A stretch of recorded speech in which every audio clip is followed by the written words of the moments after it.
Welcome to the Popish Plot. I'm Nate. I'm Jessica. And I'm Mike. And today we are here with the first installment of this year's Final Four. It's a Lenten institution. But before we get started, we should let you know, as we often have a theme, what this year's theme is. And this year's theme is we didn't get enough Christmas. During Christmas season, we did not get enough Christmas, so we have decided that we are going to have Christmas in Lent. So every Lent with the Final Four, we contemplate the four last things. This year, we are combining contemplation of the four last things, death, judgment, hell, and heaven, with Christmas continued movies. enjoyment of Christmas. I would just like to point out that you were the one who were like, you need to put your tree down and stuff well before Groundhog Day, the hard and fast date for ending Christmas. No. That is not the hard and fast date. I'm sorry. Nope, you got till Candlemas. There's a lot of confusion because we're clearly back in ordinary time, and yet. And yet. But of course, this year, there's a special and yet because it's Lent got a late start. Yes. So, Christmas movies and death. Well, there's a lot of horror films that have holiday themes. Or at least holiday trappings. Was it Black Christmas was the one where they introduced the whole notion of the calls phone calls coming inside from the inside the house? Yes. But of course, as we have our Advent calendar up, I'm assuming we're going to discuss the many deaths in the holiday Christmas film Die Hard. So many deaths. And I'm not just talking about German terrorists. Now, Nate, tell us a little more about your Advent calendar. No, this is the Nakatomi Tower Advent calendar, complete with one Hans Gruber place marker, which, as the Advent season goes on, slides down the building.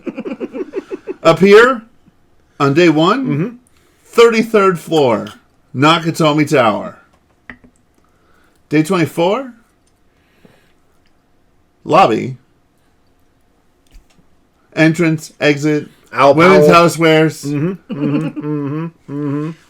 The police having an RV. Yep. I mean, there was an era in which there were a lot of recreational videos. Like, I'm going to join the military. I'm going to drive a Winnebago. Hey, we've all seen Stripes. It's great stuff. Yep. But anyway, so how is Die Hard related to death? Besides all the general European it's extras get killed? It's multivalent. First of all, a whole lot of European terrorists die. Second, if you really actually go and look at a lot of the action scenes that Bruce Willis's character, John McClane, is in, there is almost no way that most of those are survivable. There's a video on the YouTube somewhere that actually goes and calculates it out. He died like at least a couple dozen times in that film. I mean, I'm all for Die Hard, but no, he's totally dead. Yeah. I mean, as the series went on, it became more and more unrealistic that these things did not kill him if you consider it's the same person. Like, he survived all the stuff there. He's got to be in rehab for months and months. I don't care about the nice scene at the end, 2 years later, he's out in Washington, D.C., and he's doing the same crap all over again. I mean, even just filming the film had life-altering effects on the actor playing. Well, I will say, should note, there are only 3 Die Hard films. By Die Hard with a Vengeance,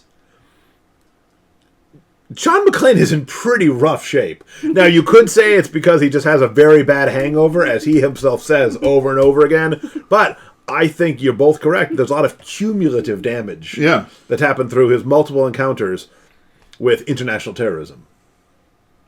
Yeah. Although, we should also consider Die Hard as a prototype for / inspiration of Unbreakable. All right, yeah. Because the only way that John McClane can actually survive everything he goes through in Die Hard is if he is like supernaturally invincible. Yeah, if he is David Dunn the character from Unbreakable. But getting back to our topic, Death. multivalent meanings related to death in realistically the first two Die Hard movies. Mm-hmm. The iconic. The first one, definitely a Christmas film because none of it actually takes place at all if there's not a Christmas party going on. Consider the martyrdom of, now can we blanked on his name? Mr. Takagi. Yeah, Mr. Takagi. Joe Takagi. This is a good man. He's an honorable man. He's a brave man.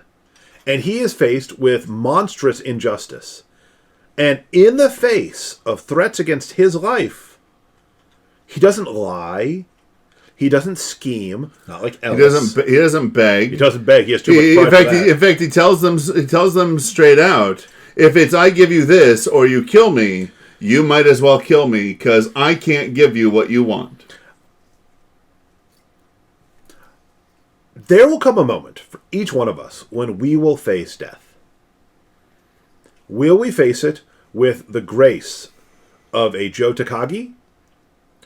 Or will we face it with the lack of grace of an Ellis? Yeah. Where we lie and beg and try to sell others out for a few more minutes of life. I'm not talking about like facing martyrdom. I'm simply saying, when your time comes, will you accept death gracefully? I'm not a character actor. Put the gun away. Hans Booby. I hope I have the grace. We all do. But the best thing to do, the best way to know that you will, is to prepare now. Because Joe Takagi didn't just come out of nowhere. No. He had lived his whole life according to a code. Yes. So that when this moment came, this terrible moment, when these thieves who dress their thievery up in political ideals. And this is where the memento mori comes in. Mm-hmm. And also not being a coked out yuppie. Definitely, there's always universally good advice. always a benefit to not being a coked out yuppie. If there's one thing we want you to take away from the Popish plot as an entire experience, it's don't be a coked out yuppie. Yeah, but no, seriously, the memento mori is the. You point out that you need to begin working now, right? Essentially, this is you need to be training for the marathon of a lifetime. And this film was filmed in an era in which we can do this in a montage. And if you're doing training for a marathon, you're going to do a lot of different training, right? You're going to be doing some endurance training. You're going to be doing leg. You're going to be having a lot of leg day because you need to get kids. Can't skip leg day. You can't skip leg day. I mean, you can 100% skip arm day for a marathon. You can. In the case of training for the marathon of life, though, memento mori is the push. It is training for the push that you will need to get across the finish line. When you are down to that last furlong, right? That last little stretch, and you can see it, but you are just completely spent. The memento mori is the training that you need to to break through that wall and push on through the finish line, not to the finish line, through it. Because death is not the objective. Death is just a gateway. That's right. And my track coach always told me, you don't stop running until after you've crossed the line. You run past the line, and then you can think about stopping. We didn't do that in swimming because the wall's pretty. The wall is a pretty fixed point. Yeah. But we were taught to keep swimming until we got to the wall. Don't glide into the wall. Yeah. Also, in the battle of this life, in our battle against sin, sometimes you're going to be caught off guard. You're going to be caught in a not perfect situation. Yeah. You may have just flown across the country, you're fighting jet lag, you take advice from a helpful stranger, and then you find yourself operating without shoes. And every terrorist you kill has feet smaller than your sister. you're in an airport waiting for your wife's plane, and you happen to see two guys go through a door that says authorized personnel only, and it is very clear that they were not authorized personnel, but nobody listens to you when you try to point it out. But even in less than ideal circumstances, what are you going to do? Just sit there and let all those innocent people be killed? No. You can't do that. You have to. We are called by our baptism to take action. Doesn't mean that we're going to be, writing, now I have a machine gun on some dude's sweater. No. I mean, the probability that you get a machine gun, He didn't even have a machine gun. It was a machine pistol. But in the cat. But that doesn't. It takes more letters, It's, but in the Catholic schema, the goal is to be doggone it, now his name escaped me.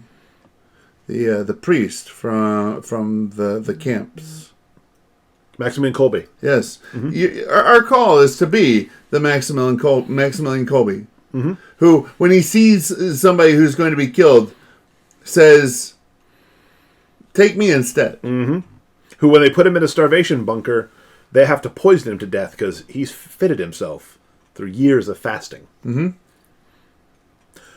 We never know when the call is going to come, but when it does, the world needs us to be spiritual John McClanes. That's right. Not spiritual Ellises. Or, worse yet, don't be a spiritual Hans Gruber. Oh, don't be that. No. No. The spiritual Hans Gruber is well, I mean, there's a possibility that Hans had a moment of repentance in that fall, but let's be honest. I'm not banking on it. He looked 100% shocked, as if they did not tell him he was going on 2 and not 3. Well, that's just good directing. But I'm just saying, he was very committed That's just John McTiernan being a genius. He was very committed to his evil goals. He was willing to lie. He was willing to kill. He was willing to steal. And when his time came, I dare to say that he was not properly prepared to meet his maker. No. He thought he had all the time in the world. Yep. May have even thought that he didn't need to worry about a maker. I mean, he was pretending to be, or in the storyline, a German who are, East German, commie, atheist. But here, I thought you were going to, point out of being like, I don't remember his name in the film, but Steve Urkel's neighbor. No, he's an excellent. That was an excellent person to be as well. Yeah. To be Agent Al Powell or Officer Al Powell, Sergeant Al Powell, who when was told by his superiors that he was relieved of duty and he was welcome to go home anytime he wanted to. He, realizing that he needed to be there to advocate for his friend who was up there in all kinds of bad stuff that nobody down here even knew about. He said, you couldn't drag me away.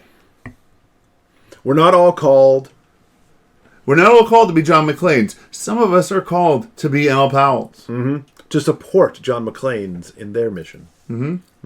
Also, don't be Special Agent Johnson or Agent Johnson. Those guys are just overbearing pricks. Some of us are also called to be Holly McClanes.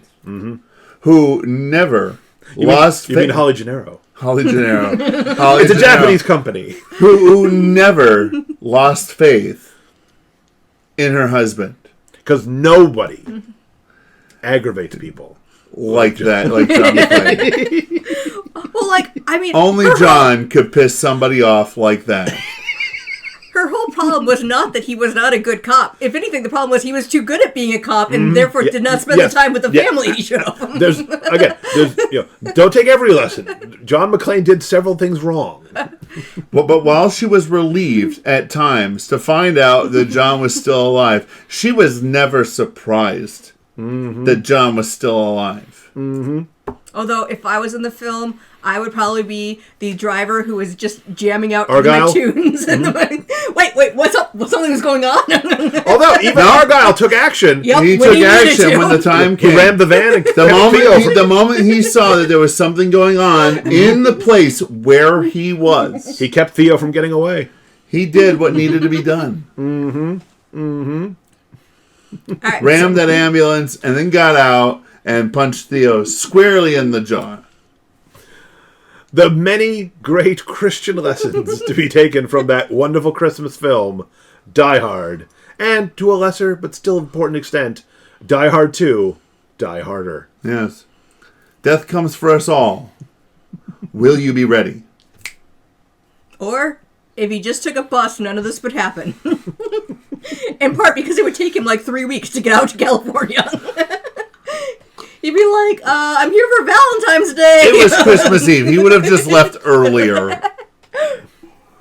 Well, but then everyone... And been that much more pissed off because he has that backlog of cases that he's not working on while he's on a Greyhound bus. And then Hans and Carl's plan would have worked to perfection. All the hostages would have gone up to the roof in a ruse. Would have been blown up along with the helicopters, which got blown up anyway. And the only way to escape when you steal $100 million worth of bearer bonds is for them to think you're already dead. Yeah.